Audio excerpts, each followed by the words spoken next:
What up, Nyakos? It's your buddy Philko here reporting live for your mama's house, doing my thing as I usually do. And I just ran across an interesting ass video on Facebook. And this one is about the woman who claimed she was raped by Donald Trump, okay? And it starts out by saying, a recent lawsuit accuses Trump of raping a 13-year-old girl. And they have the document and everything. They have what the plaintiff said. And it said, complaint for rape, sexual misconduct, criminal sexual acts, sexual abuse, forcible touching, assault, battery, intentional and reckless infliction of emotional distress, duress, false imprisonment, and defamation. And then it goes on to say, so why has the mainstream media been so silent? Then it goes on, it has some legal analyst named Lisa Bloom who says, initially, a lot of these rape victims are afraid of saying anything because initially a lot of men will come out and say, she must be lying. And that's why they're quiet most of the time. Then it comes off to say, Jane Doe says she was held by billionaire Jeffrey Epstein. And then wait for the rest. When Donald Trump raped her 4 times in 1994. So they're like teammates apparently. So you got this dude, his name, billionaire Jeffrey Epstein. She was held by Jeffrey, and she was raped 4 times by Donald Trump. And this was in 1994. This is what the girl apparently claims. Donald Trump quoted saying inside New York Magazine, I've known Jeff for 15 years. Terrific guy. He likes beautiful women as much as I do, and many of them are on the younger side, okay? Then it goes on to say more. It goes on to tell us that Epstein is now a level 3 registered sex offender. And it says, I declare under perjury that the foreseeing is true and correct. And he signed it, okay? His former employee claimed, this is from his former employee. She claimed that she witnessed the assault.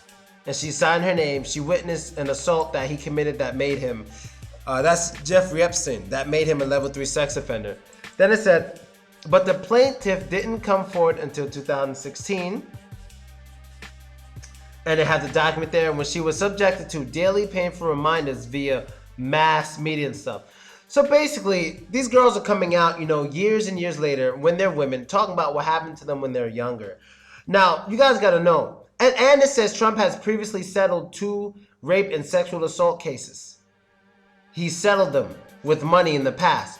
But let me tell you something. There's a big problem with this culture we have in this whole he raped me in the past shit. There's a humongous problem. The problem lies with 2 people. 2 different topics. 1, it's parents. And 2 is fucking memory. That's it. It's parents and memory.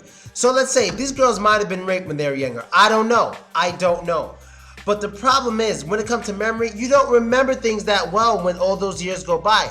Now, I'm not saying if you remember whether exactly you were raped or not, but you may not even remember the situation. Now, statutory rape is still rape regardless. But some people over the years keep thinking of shit. I forgot what this called. They keep thinking of shit. They keep thinking of what might have happened, and maybe they bullshitted and told somebody the bullshit story. And they keep telling this bullshit story for so long that they actually start to believe the bullshit story. Like maybe she was hanging out with Trump. Maybe Trump kissed her or something like that when she was underage. Maybe he kissed her. Maybe he touched her or something and they both liked it, whatever. But after years of going on, maybe she told somebody the story that he fucked her. And years later, she actually believes he fucked her because she keeps telling the story. You know what I mean? Now, that's just a possibility. Another possibility is that he actually did it. He actually raped her. Another possibility is that they just had mutual sex. They both wanted to have sex, but still, she's too young.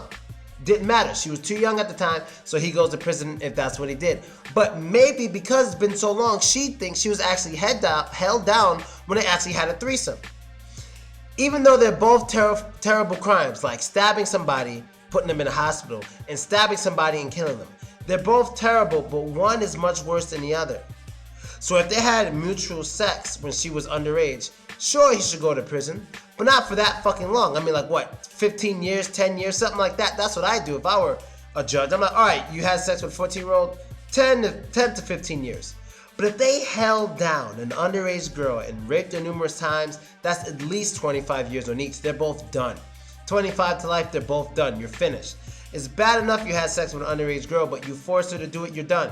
So there is an important difference here. There really is. You understand? So there's a huge problem. Now, the second part with the parents. Parents have to start teaching their fucking children, if someone touches you and does something that violates you in any way, sexual or whatever, tell me. It's time for parents to fucking start taking responsibility and say, tell me. Somebody touch you here and there, you fucking tell me. Some grown ass man rape you, you fucking tell me. If you don't tell me, you better be scared of me more than you scared of them. Parents need to start speaking to their fucking children.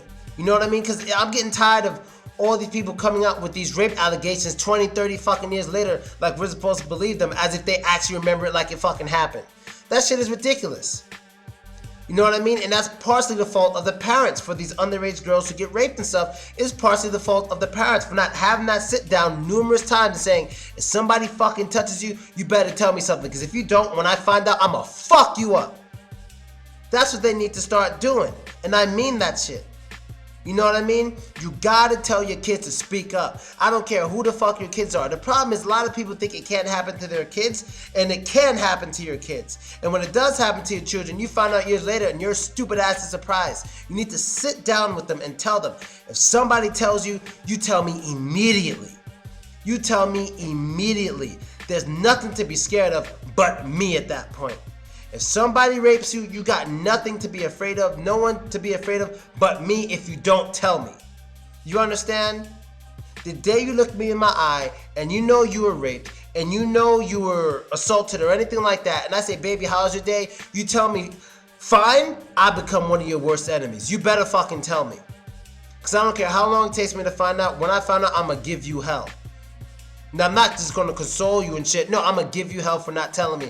Specifically because I've had these sit-downs with you way too many times. And I think parents need to start doing that. I really fucking mean that shit. You know what I mean? So I'm not a Trump supporter.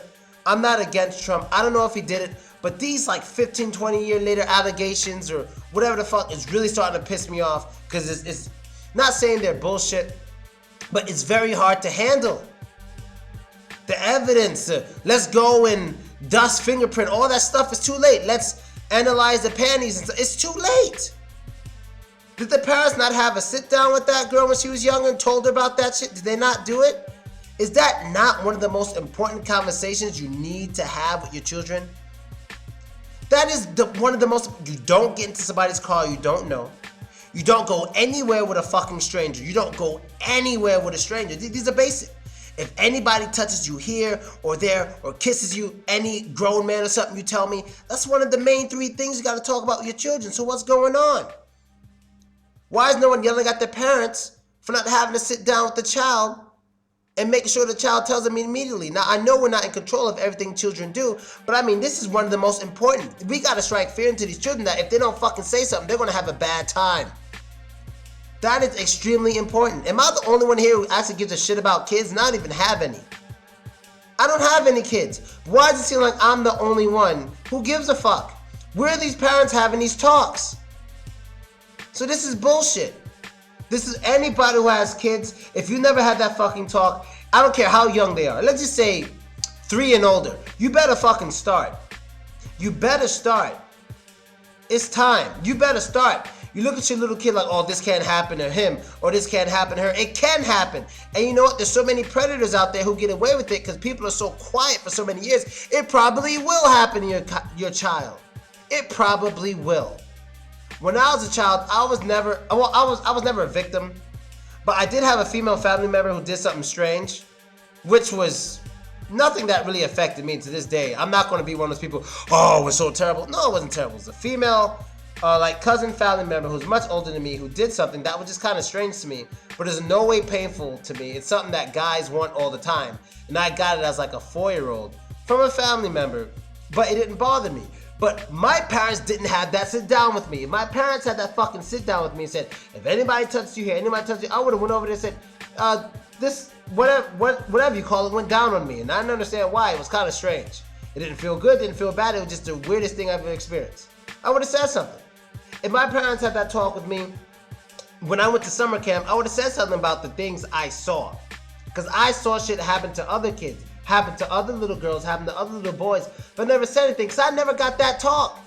I probably got the talk of if someone touches me, say something, but I never got to talk like maybe your friends, anything, you see something, say something. I was kind of on a point of, this isn't me, so I mind my business. Nah, I watched little boys catch it, I watched little girls catch it, and I didn't say nothing because it wasn't me.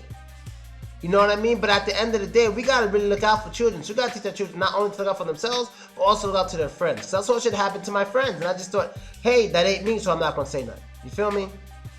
So yeah, this shit is kind of wild, and it's real shit. Parents need to start talking to their kids about that stuff, or this stuff's going to keep happening again and again and again. Chris Hansen cannot be everywhere. And I'm out, niggas. Later.